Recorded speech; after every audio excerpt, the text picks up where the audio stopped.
सुप्रभात ओडिशा। नमस्कार बंधुगण, आपण को आम यूट्यूब चैनल पॉलिटिकल आडारे स्वागत। टॉप न्यूज गुड़िक जानापी भिडटी को शेष पर्यंत देखु। सरकार बड़ घोषणा, चलित वर्ष भी बढ़िबनी विद्युत बिल, ग्राहकों को मिला आश्वस्ति। पश्चिम एशिया चली युद्ध जगू विश्व स्तर में शक्ति संकट देखा बेले ओडिशार विद्युत उपभोक्ता किसी आश्वस्तिकर खबर आसी। 2026-27 आर्थिक वर्ष विद्युत दर को अपरिवर्तित रखा घोषणा कर मोहन सरकार। आयोग पक्षर जारी होता सूचना अनुसार यह निष्पत्ति एप्रिल 1 ठारू परवर्ती आदेश पर्यंत लागू हेब। घरोई विद्युत दर पूर्ववत रहा सहित कुटीर ज्योति योजन 30 यूनिट पर्यंत 70 टंका निर्धारित रही। मासकू 50 यूनिट पर्यंत व्यवहार पर 290 टंका, 50 रु 200 यूनिट पर 470 टंका, 200 रु 400 यूनिट पर 570 टंका एवं 400 यूनिट रु अधिक 610 टंका देय रही।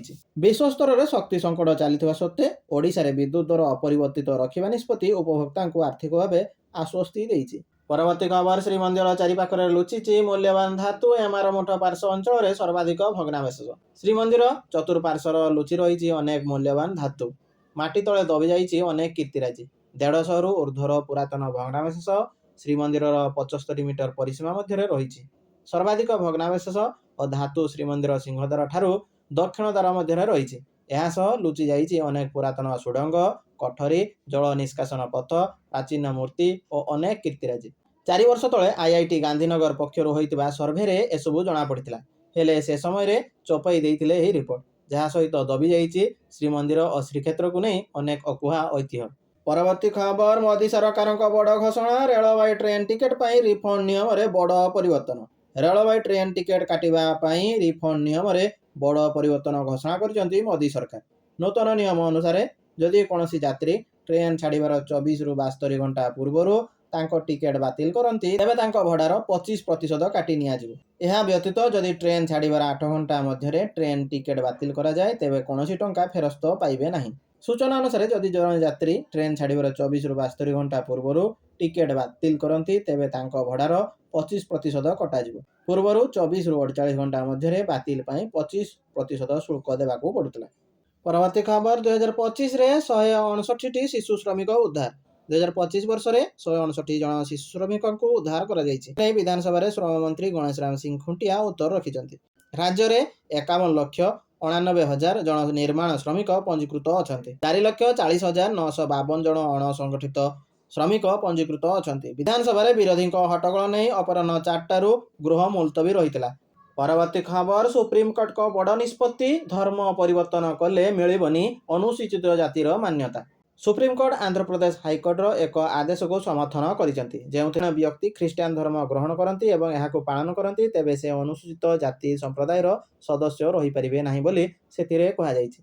हिंदू, सिख किंबा बौद्ध धर्म व्यतीत अन्य कौन धर्म पालन करुवा व्यक्ति को अनुसूचित जातिर सदस्य भाव में विवेचना करा जाई परिबो नाही बोली मध्य सुप्रीमकोर्ट कहिसंती। सूचना अनुसार हिंदू, सिख एवं बौद्ध व्यतीत अन्य धर्म आपणैले मिलबनी अनुसूचित जातिर मान्यता। कोर्ट स्पष्ट करिसंती ख्रीष्टान धर्म आपणैथिबा व्यक्ति अनुसूचित जाति एवं जनजाति अनुଯାयी कौन संरक्षण दाबी करिबेनी। धर्म परिवर्तन कले स्वतः प्रभुत्व भावे संरक्षण व्यवस्था शेष होइजिबो।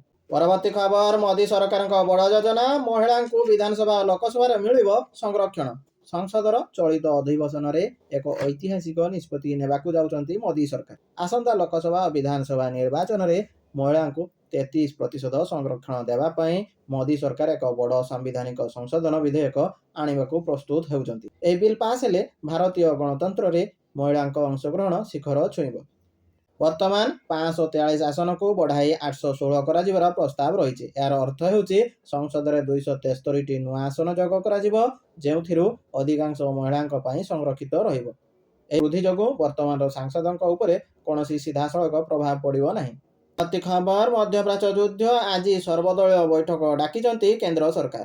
पश्चिम एशिया वृद्धि पाउथुवा संकट एवं देश उपर एहार संभाव्य प्रभाव उपर आलोचना करिबा सरकार आज एक सर्वदलीय बैठक स्थिर कर अंचल में उत्तेजना वृद्धि पाइबा सहित विश्व वाणिज्य एवं शक्ति जोगाण को प्रभावित करुथुवारु एही पदक्षेप निया जायछि। पूर्व प्रतिरक्षा मंत्री राजनाथ सिंह अध्यक्षतार परिस्थितिर मूल्यांकन एवं भारतर प्रतिरक्षा प्रस्तुतिर मूल्यांकन एक उच्च स्तरीय समीक्षा बैठक अनुष्ठित हो जाइतिला।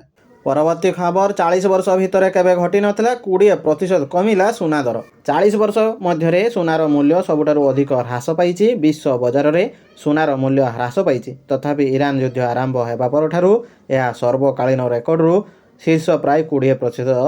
ଏହା ସର୍ବକାଳୀନ ରେକର୍ଡରୁ ଶୀର୍ଷ ପ୍ରାୟ 20% ହ୍ରାସ ପାଇଛି। ବିଗତ କିଛି ଦିନ ମଧ୍ୟରେ ସୁନା ଦର ଏତେ କମିଛି ଯେ ଏହା 40 ବର୍ଷର ସବୁଠାରୁ ବଡ଼ ସାପ୍ତାହିକ ହ୍ରାସ ଭାବରେ ପରିଚିତ ହୋଇଛି।